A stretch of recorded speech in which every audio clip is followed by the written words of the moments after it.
عبده ورسوله أما بعد أعوذ بالله من الشيطان الرجيم بسم الله الرحمن الرحيم ومن الناس من يشي لهو الحديث ليضل عن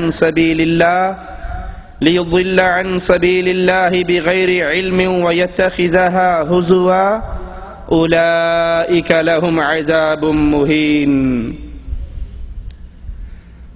جب کوئی قوم ذلت اور بربادی کی دلدل میں گرتی ہے تو وہ اپنی خصوصیات کو بھول جاتی ہے اور غیروں کی اندھی تقلید کی راہ پہ چل پڑتی ہے۔ کچھ یہی حال ہندوستان میں آنے والے صوفیاء کے ساتھ بھی ہوا۔ انہوں نے دیکھا کہ ہندوؤں کے مذہب میں گانے اور ساز کو خاص اہمیت ہے، یہ اپنے مندروں میں بھجن گاتے ہیں، اسلام کی دعوت کے لیے، اسلام کی تبلیغ کے لیے اسی راستے کو اپنایا اور بھجن کے مقابلے پر قوالی کا آغاز ہوا۔ بھول گئے اس اہم ترین اصول کو کہ من تشبہ بقوم فہو منہم، جو جس قوم کی مشابہت کرتا ہے اس کا شمار اسی قوم میں سے ہوتا ہے۔ بھجن گانا، تالیے پیٹنا، رقص کرنا، ڈھول پیٹنا، چمٹے سارنگیوں کے ساتھ رام رام کی صدائیں آنا، یہ ہندوؤں کا مذہب تو ہو سکتا ہے، محمد الرسول اللہ صلی اللہ علیہ وسلم جو دین لے کر آئے اس میں اس چیز کی اجازت نہیں۔ اور اس طبلے، ساز اور سرنگی کو، اس ڈھول پیٹنے کو ان صوفیاء نے اللہ کے تقرب کا ذریعہ سمجھا۔ آپ نے دیکھا ہوگا اکثر لوگوں کو جب قوالی کا آغاز ہوتا ہے سر ہلنے شروع ہو جاتے ہیں، سر ہلتے ہلتے پھر جسم ہلتے ہیں۔ طاہر القادری صاحب تشریف فرما ہے، ان کے سامنے بڑی بڑی چوغوں کے اندر پہلے آہستہ آہستہ ہلتے ہیں، پھر پورا مجمع تھرکتا ہے اور وہ اس کے اندر ان پہ دھمال پڑتی ہے۔ اور فرمایا لا انکار علیہ فی ذالک، فرمایا محفل میں کوئی کھڑا ہو جائے اور وجد کرنے لگے، فرمایا شریعت میں اس پر کوئی انکار ہے ہی نہیں۔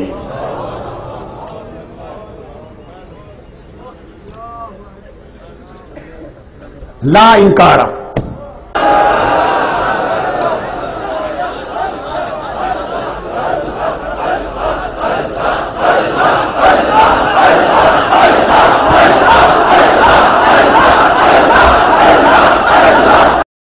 وجد آ جاتا ہے اور کہتے ہیں جی یہ آپ کیا جانیں، یہ سماع ہے۔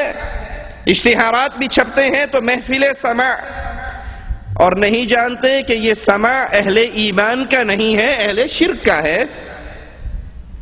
اہل ایمان ان کے دلوں کو سکون قوالیوں سے نہیں ملتی، ساز گانے باجے سے نہیں ملتی، ان کے دل کو لذت ملتی ہے تو عرش والے کے کلام کو سن کر ملتی۔ آئیے اہل ایمان کا سماع کتاب سے آگے رکھتے ہیں۔ مالک فرماتا ہے اولئک الذین انعم اللہ علیہم من النبیین من ذریۃ آدم وممن حملنا مع نوح ومن ذریۃ ابراہیم واسرائیل وممن ہدینا واجتبینا اذا تتلى علیہم آیات الرحمن خروا سجدا وبکیا۔ وہ لوگ جن پر اللہ نے احسان کیا، انبیاء اولاد آدم میں سے، اور جن کو ہم نے سوار کیا نوح علیہ السلام کے ساتھ اور اسرائیل کی اولاد میں سے، اور ان میں سے جنہیں ہم نے ہدایت دی، منتخب کیا، جب ان پر اللہ کی آیات، رحمان کی آیات تلاوت کی جاتی ہیں تو سجدے میں گرتے ہیں، روتے ہیں۔ پیر سیفی انگلی کے اشارے کرتا ہے، کرنٹ مارتا ہے اور لوگ لوٹ پوٹ ہو کے سجدوں میں گرتے ہیں۔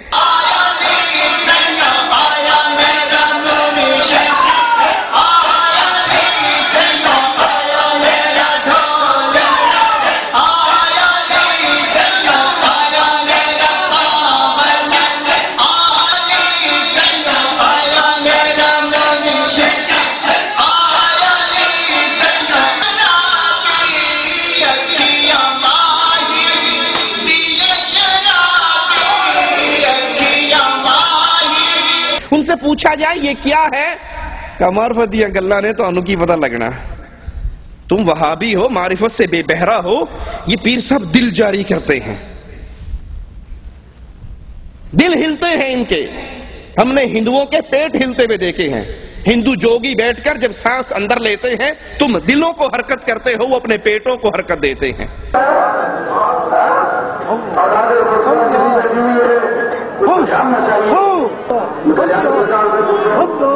سرکار نے اگر مجھے کہا یہ معاہدہ میں نے کیا ہے، یہ معاہدہ میں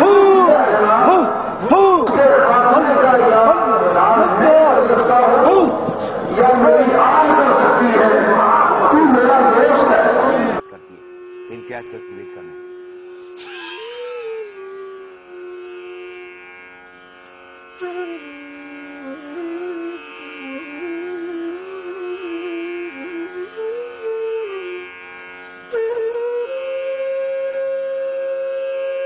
کو باہر چھوڑ، یہ جوگیوں کا کام ہے، یہ ہندوؤں کا کام ہے۔